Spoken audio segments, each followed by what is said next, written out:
So we'll take some questions, and we make progress day by day, please. Mr. President, so yesterday you were talking about a friend you had who was in a coma. Yeah. I'm sorry to hear your friend's going through that. But you said this is no flu. There's still some people who kind of think of this as the flu, and over the past month you've compared it to the flu sometimes, saying treat it like the flu, or treat it how we handle the flu. So what changed your thinking on that, or your language on that? I think the severity.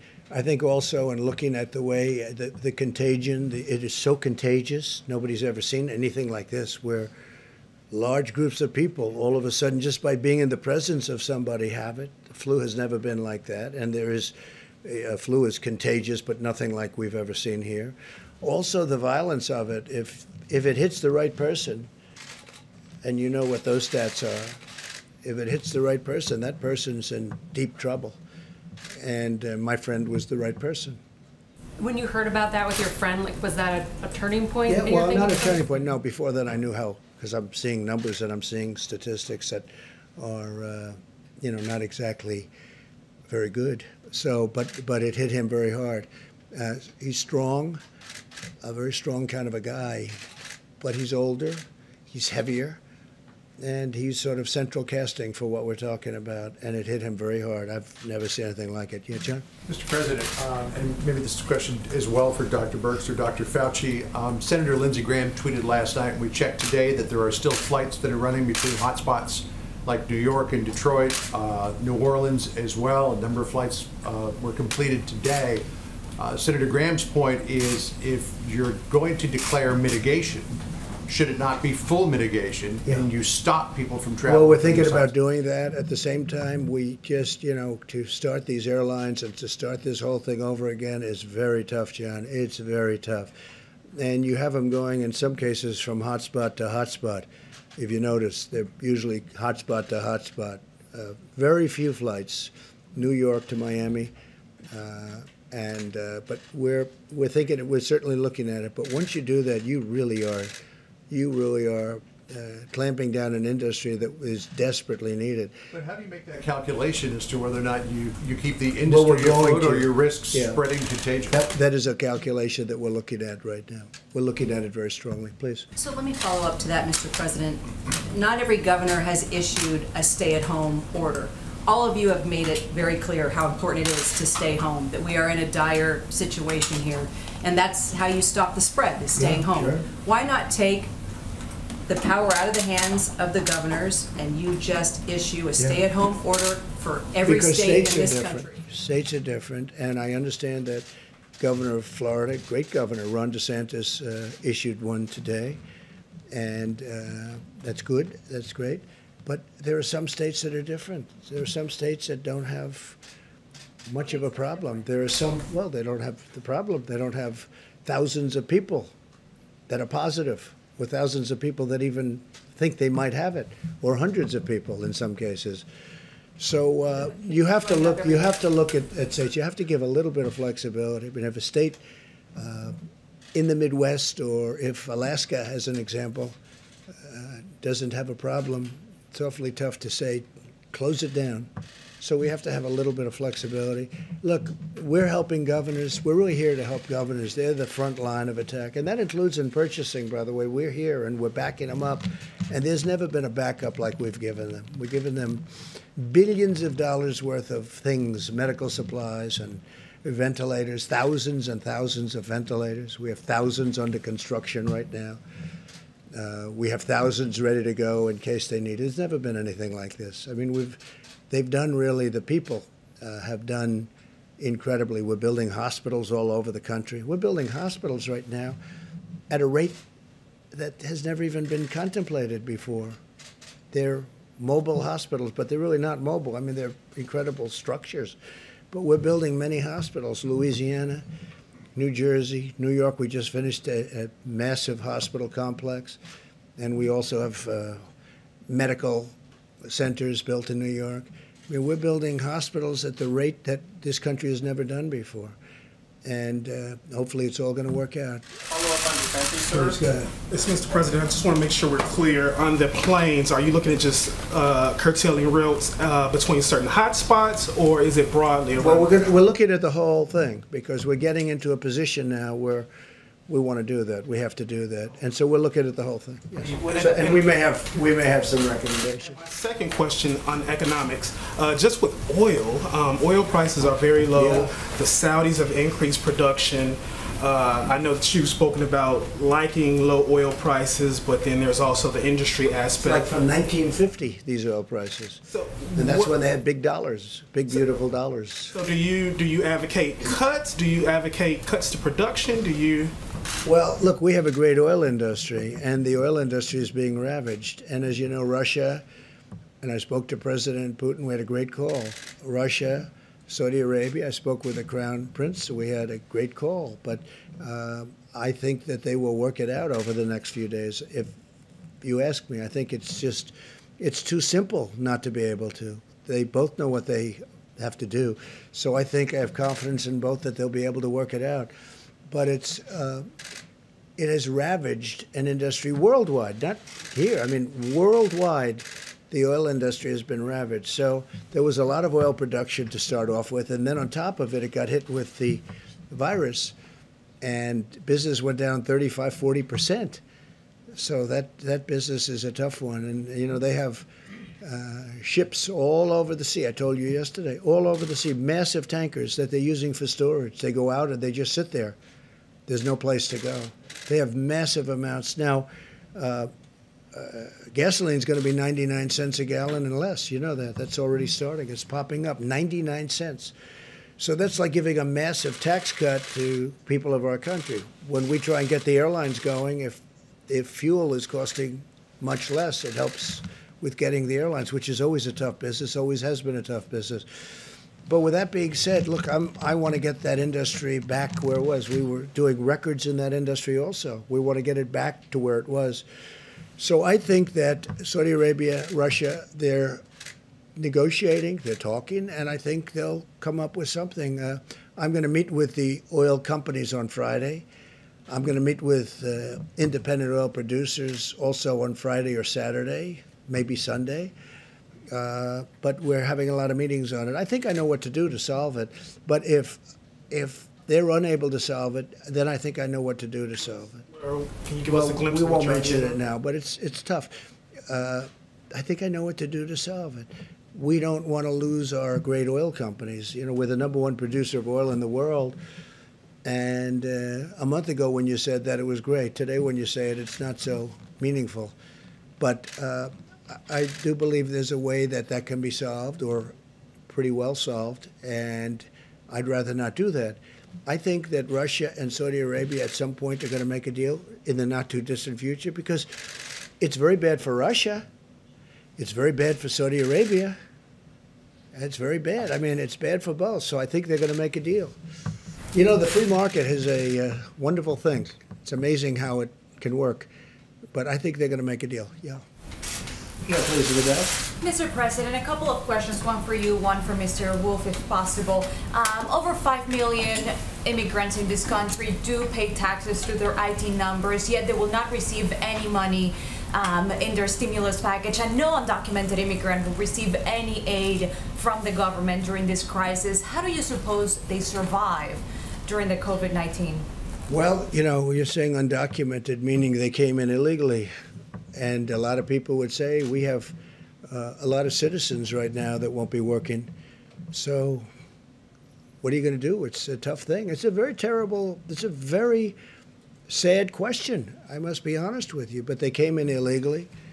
And we have a lot of people that are citizens of our country that won't be able to have jobs. Now, I do think once we get rid of the virus, I think we're going to have a boom economy. I think it's going to go up rather quickly, maybe very quickly, and maybe slowly, but it's going to go up, and it'll all come back. And I think it's actually going to come back stronger than what it was because of the stimulus. But it's a really sad situation, and we are working on it. I will tell you, I'm not going to give you a hard and fast answer because I just want to tell you it's something I think about, and it's something we're working on. Please. Mr. Wolf? Go ahead. Thanks, Mr. President. Question for Dr. Fauci. looking beyond when we're on the other side of this curve, are we looking at living with some sort of social distancing guidelines essentially until there's treatment or a vaccine? For example, people looking forward to the summer talk about, going to baseball games, going to concerts. We have political conventions over the summer. Are things like that possible or safe without a vaccine or a treatment in place? Yeah, I think if we get to the part of the curve that Dr. Birx showed yesterday, when it goes down to essentially no new cases, no deaths at a period of time, I think it makes sense that you're going to have to relax social distancing. The one thing we hopefully would have in place, and I believe we will have in place, is a much more robust system to be able to identify someone who's infected, isolate them, and then do contact tracing. Because if you have a really good program of containment that prevents you from ever having to get into mitigation, we're in mitigation right now. That's what the social and physical distancing is. The ultimate solution to a virus that might keep coming back would be a vaccine. In fact, I was on the weekly conference call with the WHO-sponsored group of all the health leaders in the world who are dealing with this. And we all came to the agreement that we may have cycling with another season. We'll be much better prepared. We likely will have interventions. But the ultimate game changer in this will be a vaccine, the same way a vaccine for other diseases that were scourges in the past that now we don't even worry about. And Tony, how are they doing with the vaccine stuff? I mean, the vaccine is, as I said, it's on target. We're still in phase 1. There were 3 doses that we had to test. We've been through the first 2 doses. We're on the highest dose now. When we get that data, it'll take a few months to get the data to feel confident to go to the phase 2. And then a few months from now, we'll be in phase 2. And I think we're right on target for the year to a year and a half. And if you don't mind me asking, you and Dr. Birx, have either of you received threats of any kind, or have you been given a security detail, given that you've been out here every day on camera speaking? Well, I mean, anything that has to do with security detail, I'd have to have you refer that question to the Inspector General of HHS rather than my answer that. Can I follow up on testing? He doesn't need security. Everybody loves him. Can I follow up on testing? Besides that, they'd be in big trouble if they ever attack. He was a great basketball player. Did anybody know that? He was a little on the short side for the NBA, but he was talented. He won a game. I read the story. He won a game that was unwinnable against a great team. And his whole team said, we can't beat this team. And he went in and they won the game, right? That was a couple of years ago. But a few years ago. The head never changes. The attitude never changes. Could I ask Dr. Fauci? Yes, please. I know he loves being up behind the podium. He does. Like pulling teeth, like going to the dentist. I don't want to hit you with everything that's coming along, but a lot of people who are watching television today heard from a researcher named Dr. Jacob Granville, who's come up with a potential antibody therapy that he has given to USAMRIID. Just wanted to know if you know anything about this, what you might be able to tell people at home about it who've seen it. You know, John, I don't know specifically this individual, what they're doing, but I can tell you there's a lot of activity that is centered around a passive transfer of antibodies in the form of convalescent plasma. One, the number is to get immune globulin that you precipitate out of the plasma, and another is monoclonal antibody. It's based on the same principle of if you have a protective antibody, passive transfer of that could provide not only protection prophylactically, but also treatment. This is an old concept. In fact, immunology was born decades and decades and decades ago with the concept of giving passive transfer of serum to an individual to protect them from an infection. So I wouldn't be surprised if he and a number of other people are pursuing this. It's the right thing to do. Can I follow up on antibody testing, please, Dr. Fauci? At what point can we as a country expect there to be a widespread antibody testing so we know exactly what we're dealing with here, as well as other questions such as, when can people who are deemed to be healthy donate blood, for example? Okay, so when you talk about antibody testing, there are a couple of things that you want to do. You want to find out if someone has been infected and whether or not they're going to ultimately wind up being protected. Antibody testing right now is not the first thing on our priority. It's something that we need to do is testing to see if someone is infected. It is very important ultimately to be able to get a feel for what the penetrance of the infection was in society for a number of reasons.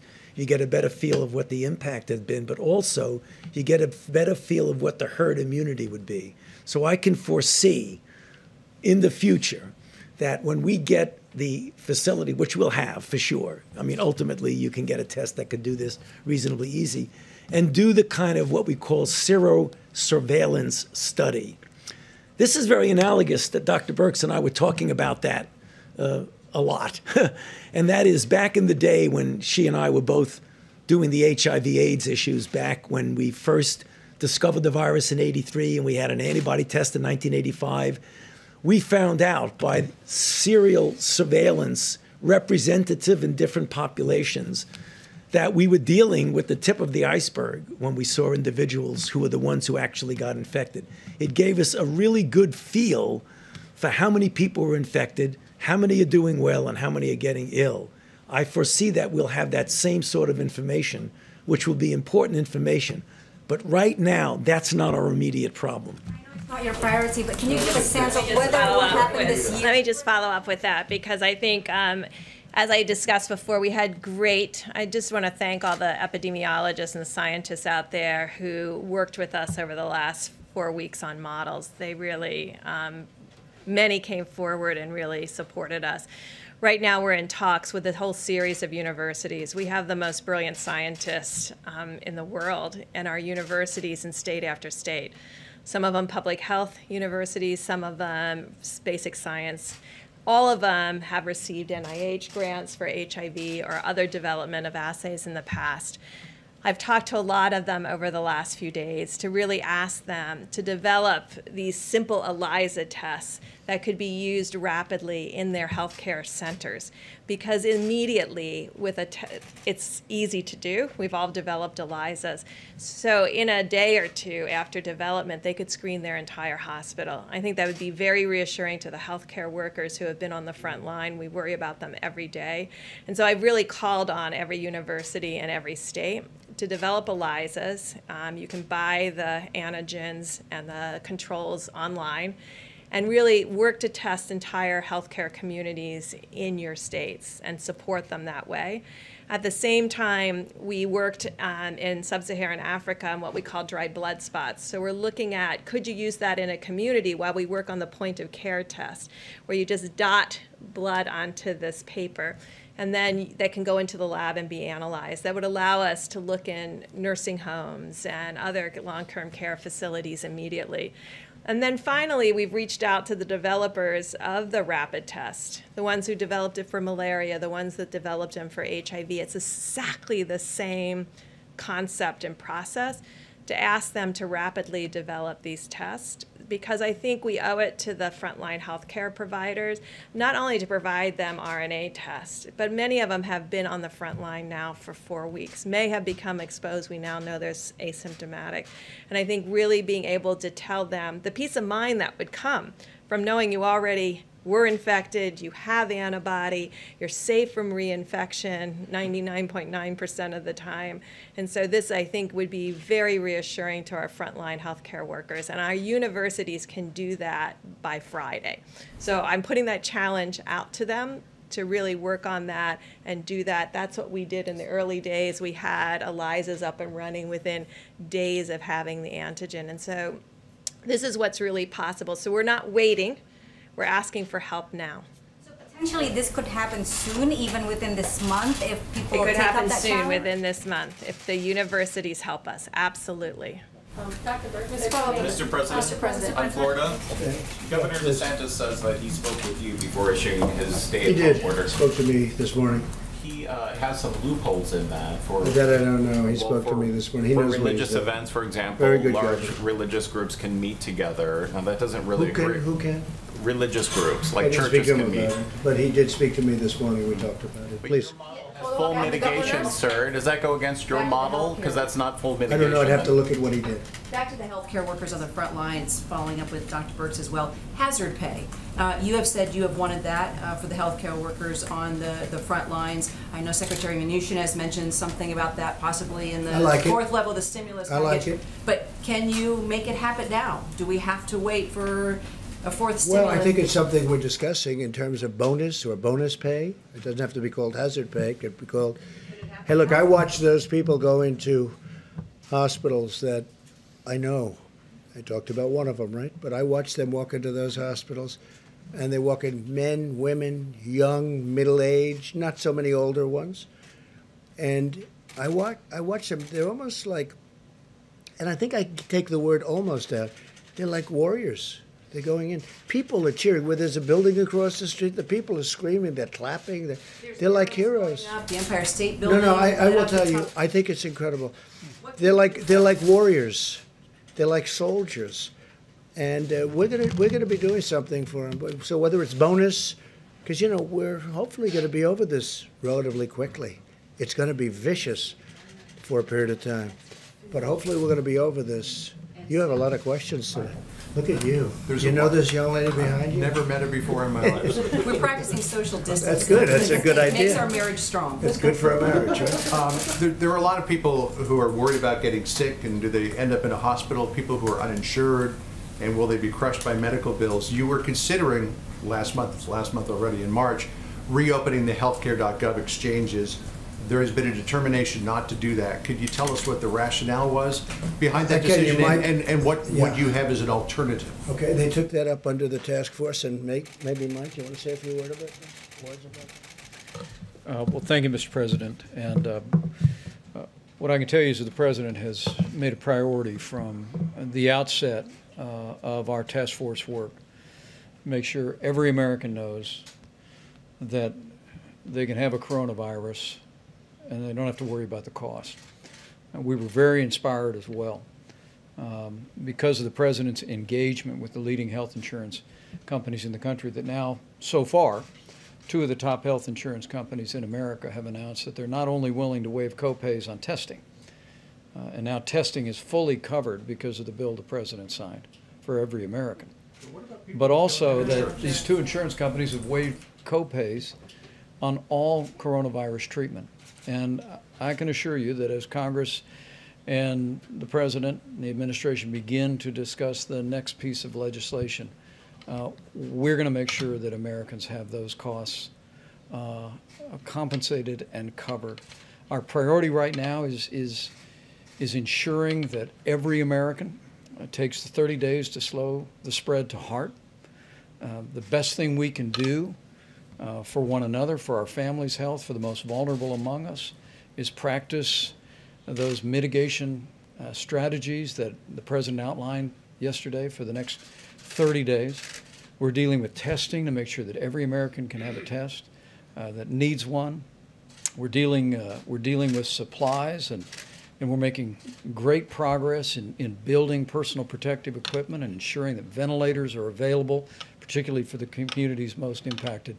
But the American people can be confident that as we move into this, we're going to make sure that our healthcare workers are properly compensated for their extraordinary and courageous work, and we'll make sure that the financial burden on those who end up contracting the coronavirus and dealing with its most serious symptoms also can deal with those issues and deal with those costs. Understood, Mr. Vice President, but there will be people who don't have insurance who get sick before any of these mitigation efforts are put into place. And without opening the healthcare exchanges, where can they find insurance? People who aren't insured by these companies that are covering the cost of the copay, where can people go now to get health insurance if they get sick, before they get sick? Well, all across America, we have Medicaid for underprivileged Americans. And at the President's direction, the Center for Medicaid and Medicare Services has given unprecedented waivers for states to expand coverage for coronavirus testing and treatment. We've also extended waivers for Medicare administration to make sure that people have access to that coverage. But we're going to continue to bring opportunities to the President. The traditional systems of Medicaid in particular for the uninsured in America. Could you expand that to cover middle class people? I think what we're seeing health insurance companies do today, John, is really inspiring. I mean, one of the things that's characterized the President's approach here. That's for people who already have insurance. Well, one of the things that has animated and characterized the president's approach is the way he's engaged American businesses to step up and do their part. And as the president said many times, we're inspired by the spirit of American businesses. I was at a distribution center for Walmart today in Southern Virginia, and I saw the way this company that literally has already hired thousands of people. These workers are coming to work, the truck drivers are coming to work, farmers are working in the field. Grocery stores made a commitment to the president a month ago that no grocery store in America would close down. The food supply is strong. We're getting food on the table of every American. But it's because the president went to these leaders and said, we need you to step up and do your part.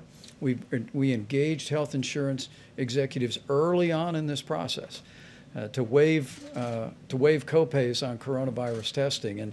And because of the engagement, and frankly, because of that patriotic and compassionate spirit that's being reflected, we've already seen two of the largest insurance companies in the country announce that they're going to be providing full coverage, free of charge for coronavirus treatment.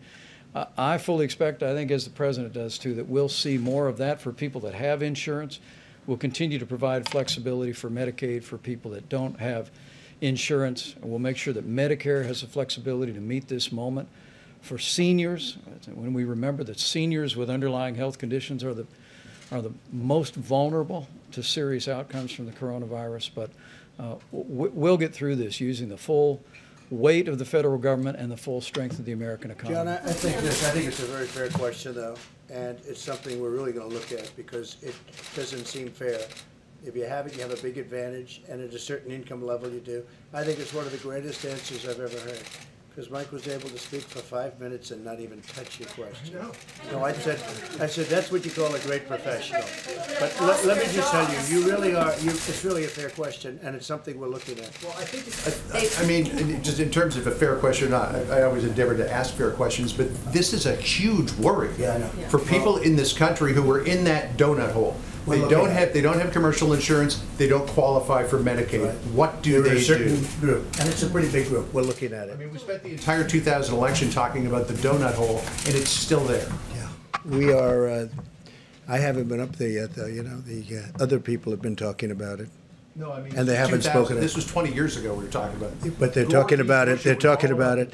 I know, but they're talking about it in the 2020 election too, and nobody's gotten to it. Nobody's talked about it at all. Mr. President, I think we will. Yeah, I think we're going to get to it. I think we're going to get to it. I don't think the other group will get to it.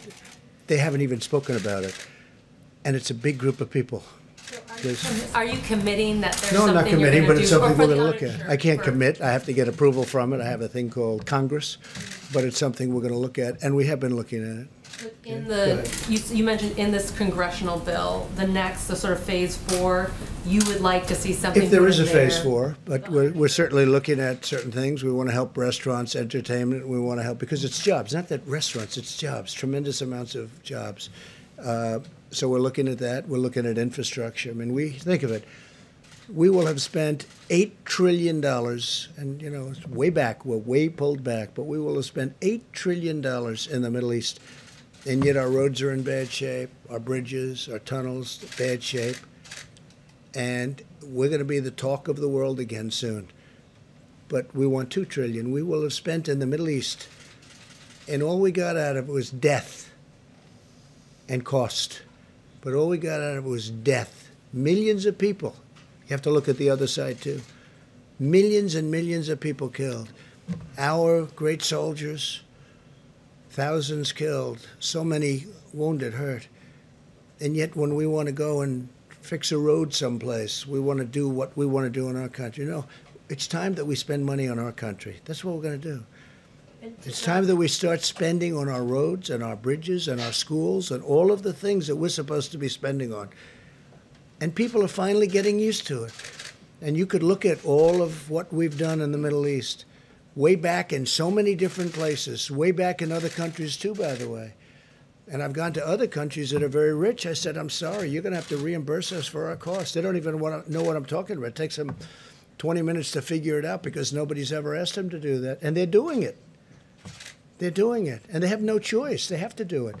So it's time that we start spending on the USA. Okay, please. Mr. President, this is a question for the Vice President.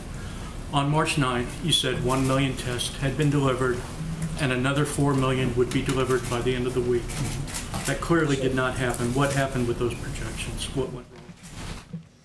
Well, I think the test kits were delivered according to HHS, but the difference is between receiving a test and the ability to rapidly produce a result to that test.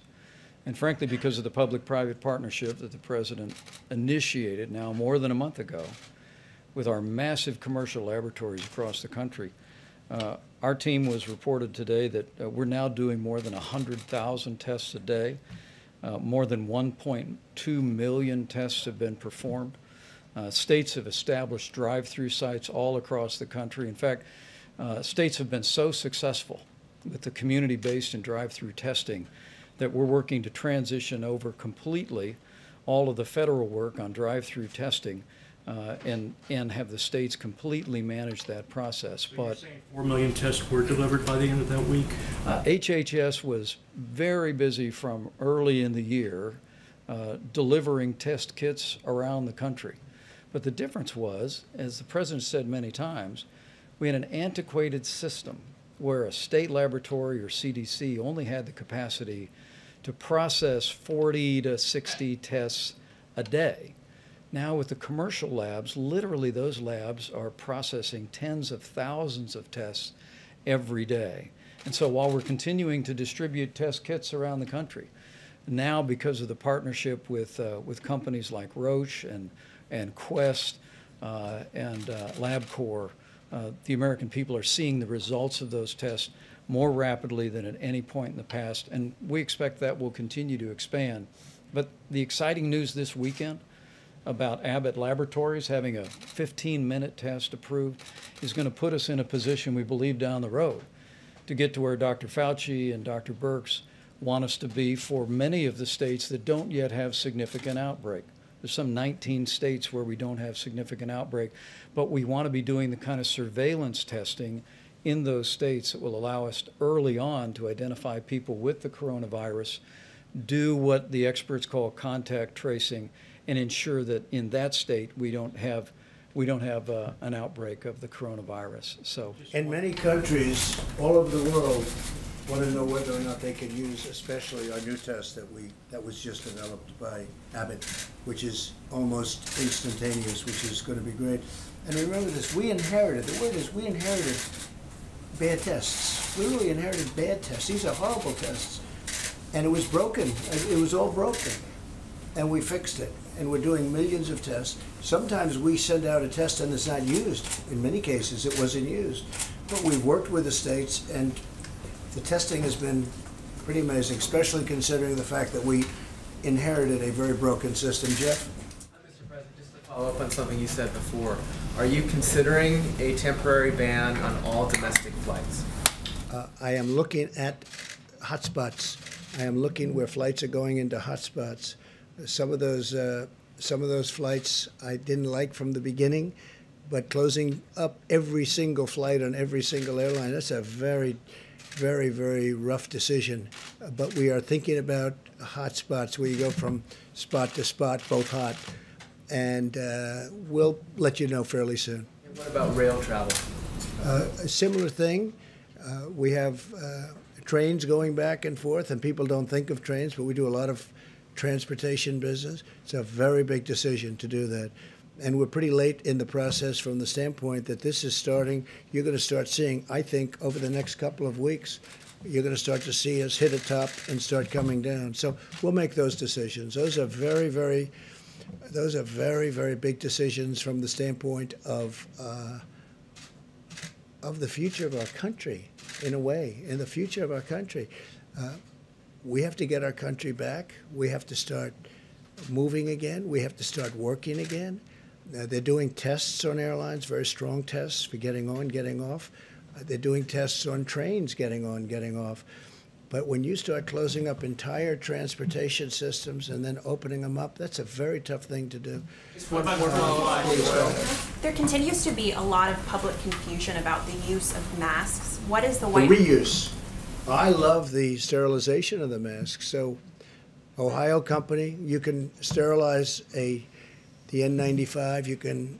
You can sterilize that mask for up to 20 times. Think of that, up to 20 times. We're throwing them out. And they're very expensive masks. They're throwing them out. And I kept saying, one of the first questions I asked to Dr. Fauci, I said, why aren't they sterilizing or cleaning the mask? Because I didn't, was it my thing exactly when we first heard about this? Nobody else knew it either. And now we have a company, and I guess a number of companies, one in Ohio, a great one, that makes equipment where you can sterilize a mask up to 20 times, which is fantastic. But what about you or me? What about the public? Should we be wearing masks out? We've heard lots of different recommendations. I don't believe, look, there's a big thing, a lot of people don't like it. Some people don't like it because you're taking it away from the medical professionals. Some people don't like it for other reasons.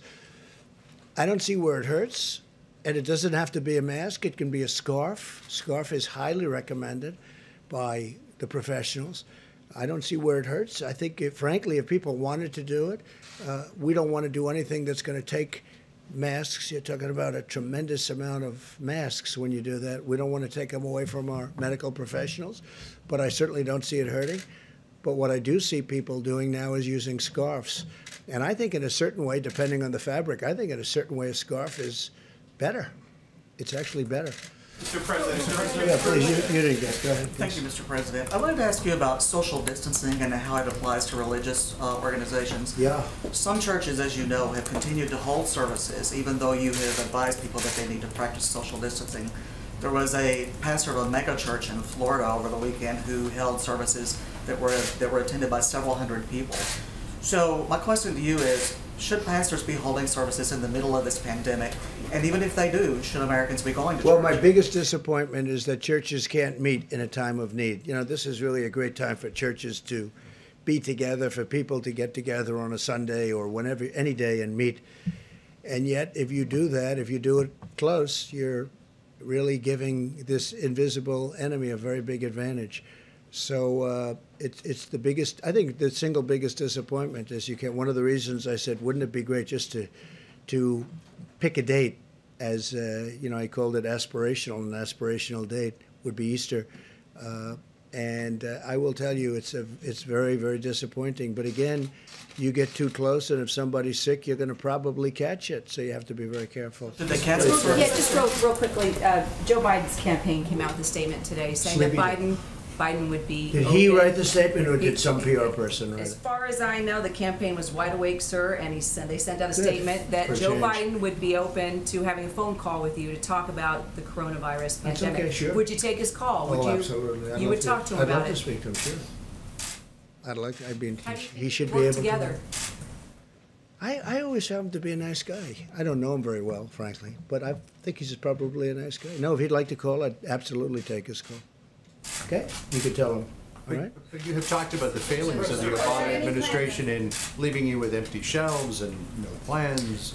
Well, and no ammunition. They have and said you maybe got no rid of the ammunition. pandemic office in the National Security Council. We didn't do that. That turned out to be a false story. Now you're starting to go, what, are you working for CNN? I'm pointing out what they have said and what you have Good said. you were That's with all. Fox. But Fox isn't so easy either. Don't kid yourself. President. Hey, look, John, let me tell you something. You know that's a false story. What you just said is a false story. This doctor knows it better than anybody. No, but you shouldn't be repeating a story that you know is false. All right, who's next? Please, go ahead. In the back, you didn't get it. Talk about Iran, and Iran is struggling with the virus. It's very sad what's happening in a Iran. broken economy. Under which conditions would you consider suspending, saying, U.S. sanctions? Well, look, we have to talk to them. I think we could work out a deal with Iran very quickly. All they have to do is call. I just think that, they're proud people, and the leadership is proud. They're proud, like all of us. We're proud. You people are proud. They're having a hard time picking up the phone, or they're having a hard time setting up the meeting. But they could fix their country pretty easily. And we don't want hostility. But if they are hostile to us, they're going to regret it like they've never regretted anything before, as per today's statement. But all they have to do is call or have somebody call. There are channels where we can deal very easily. Again, I think that John Kerry did a tremendous disservice. I think he violated the Logan Act 100%. That's what I think. And I think it made it tough for them because they were dealing with them for years. It was a terrible deal. All of that money, $150 billion plus cash, plane loads of cash for a deal that was no good and was short term. Essentially, it was a short term deal. Who makes a deal for that kind of money and $1.8 billion in cash? I don't even know what that would look like. That would be, this room would have to be filled up 5 times with $100 bills, okay? Who makes a deal like this? And then on top of it, the deal's no good. All right, how about 1 or 2 more? Mr. President, Seattle police have reported a surge in calls about domestic violence. A number of groups have raised concerns. About Mexican violence? Domestic violence. A number of groups have raised concerns that the longer people are stuck at home, the more domestic violence cases there are going to be. Do you share those concerns, and what is being done to make sure? It's another cost of not getting our country working. I mean, some people are getting along great. I've also had the exact opposite question. Families are coming together. They're actually coming together. They haven't talked for a long time, and now all of a sudden they're talking again. They're loving each other. So I've heard that too. But I also have heard domestic violence much, at a higher level. And drug use because of, in this case, they'd lose their jobs. They had a great job. They had a great life. They have a great family. All of a sudden, a husband's told that he doesn't have a job anymore and he's got no money. And that brings drugs into it. That brings suicide into it. It's a terrible thing. We have to get our country going again. We did the right thing. We had no choice. We did the right thing. Other countries tried to use the herd or the herd mentality. It's just, something that doesn't work. If you look at, just to say, I heard Sweden gave it a shot and they saw things that were really frightening and they went immediately to shutting down the country. We did the right thing and we did it early. And we stopped other people from coming into our country early. But no, that's a cost. I've been talking about that. People say, what are you talking about? But you'll have that. You'll have domestic violence. You'll have violence.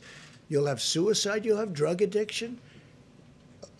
A lot of people are going to be lost. We want to get this open as soon as we can. I'll be the happiest person. So will you, everyone in this room.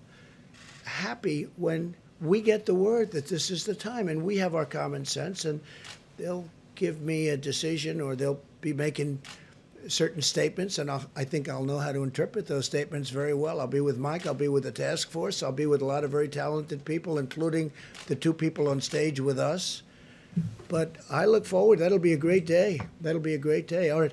How about 1 more, please? Can I ask a question of Mr. Wolf? Can I ask a question for Sure. Secretary Wolf? Check.